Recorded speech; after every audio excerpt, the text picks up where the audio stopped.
নমস্কার সম্মানীয় দর্শকবৃন্দ, আপনারা যারা বার্ধক্য ভাতার জন্য আবেদন করেছিলেন, দুয়ারে ক্যাম্পে হোক বা বিডিও অফিসে, যে কোনো জায়গায় আপনি আবেদন করেছিলেন, ফর্ম জমা দিয়েছেন, একবার নয়, দুবার নয়, তিনবার নয়, একাধিকবার আপনারা যখন জমা দিয়েছেন তারপরে কিন্তু আপনাদের ফর্মটি হয়নি বা আপনাদের অ্যাকাউন্টে টাকা ঢুকছে না। তো সেক্ষেত্রে এবার কিন্তু নতুন একটি উদ্যোগ নিতে চলেছে নবান্নে।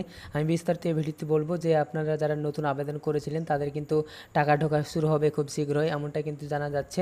তো ভিডিওটি আপনারা সম্পূর্ণ দেখতে থাকুন। ছোট্ট একটি রিকোয়েস্ট, আপনারা যারা আমার চ্যানেলে নতুন তারা চ্যানেলটিকে অবশ্যই সাবস্ক্রাইব করে বেল আইকন অল প্রেস করে দিবেন আর ভিডিওটি একটি লাইক দিয়ে দিবেন। তো চলুন দেখে নেওয়া যাক কী বলা হয়েছে।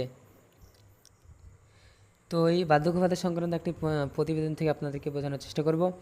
কেন্দ্রের কাছে রাজ্যের বকেয়া প্রায় 1.5 লক্ষ কোটি টাকা। এই অবস্থায় বিভিন্ন জনমুখী প্রকল্প চালিয়ে যেতে যথেষ্ট চাপ বেড়েছে রাজ্যের কোষাগারের ওপর। কিন্তু সাধারণ মানুষের পাশে দাঁড়াতে লক্ষ্মীর ভাণ্ডার থেকে শুরু করে বার্ধক্য ভাতা, স্বাস্থ্যসাথীর মতো একাধিক জনকল্যাণমূলক প্রকল্প চালিয়ে যাচ্ছে রাজ্য সরকার। শুধু প্রকল্প চালিয়ে যাওয়াই নয়, এবার নতুন করে আরও 50,000 মানুষকে বার্ধক্য ভাতা প্রকল্পে আওতায় নিয়ে আসতে চলেছে নবান্ন। তো আপনারা বুঝতে পারছেন যে খুব শীঘ্রই কিন্তু 50,000 মতো বার্ধক্য ভাতার যে আবেদন করেছিল তাদের কিন্তু অ্যাপ্রুভ করা শুরু হবে। পঞ্চায়েত দপ্তরের মাধ্যমে রাজ্যের প্রায় 20,15,000 মানুষের কাছে বার্ধক্য ভাতা পৌঁছে দেয় মমতা বন্দ্যোপাধ্যায়ের সরকার।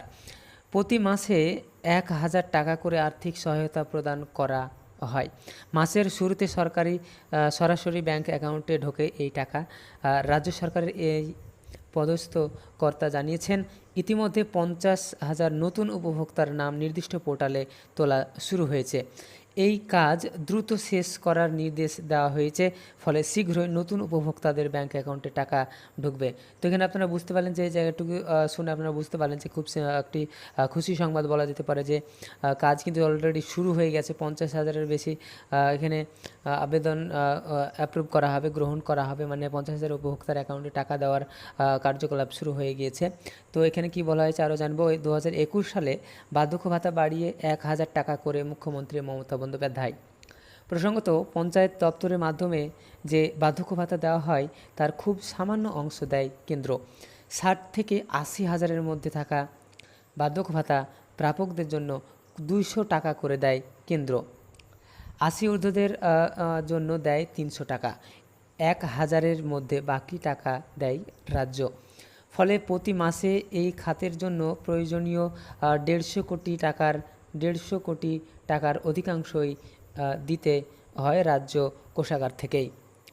রাজ্যের এক আধিকারিক বলেন, কেন্দ্রে যে টাকাটা দেয় সেটা তো রাজ্যের প্রাপ্য, তাহলে আমরা ছাড়ব কেন?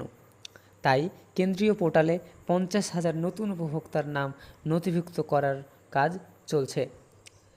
বাংলার 20,65,000 মানুষের বার্ধক্য ভাতার নির্দিষ্ট অংশের টাকা দেওয়ার কথা কেন্দ্রের। বর্তমানে প্রাপকের সংখ্যা 20,15,000, ফলে আরও 50,000 উপভোক্তার টাকা দ্রুত ছাড়ার কথা কেন্দ্রের।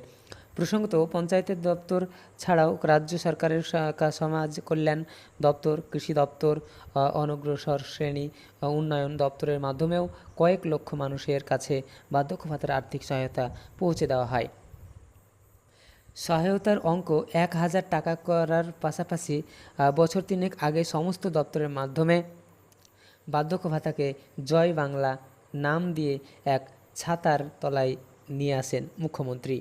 তো আপনারা কিন্তু এখানে বুঝতে পারলেন যে খুব শীঘ্রই কিন্তু আপনাদের ব্যাংক অ্যাকাউন্টে টাকা ঢোকা শুরু হবে। যাদের সমস্ত কিছু ঠিকঠাক আছে তারা কিন্তু অবশ্যই টাকা পাবে। এই 50,000 উপভোক্তা যারা আবেদন করেছে তাদের কিন্তু অলরেডি কাজ শুরু হয়ে গেছে, অনলাইনে লোড হতে শুরু হয়ে গেছে। তো খুব শীঘ্রই আপনারা টাকা পেতে চলেছেন। তো এই ছিল ছোট্ট একটি বার্ধক্য ভাতা নিয়ে আপডেট। ভিডিওটি ভালো লাগলে লাইক করবেন, চ্যানেলটি সাবস্ক্রাইব করে বেল আইকন অল প্রেস করে দেবেন এই ধরনের নতুন নতুন আপডেট সবার আগে পাওয়ার জন্য।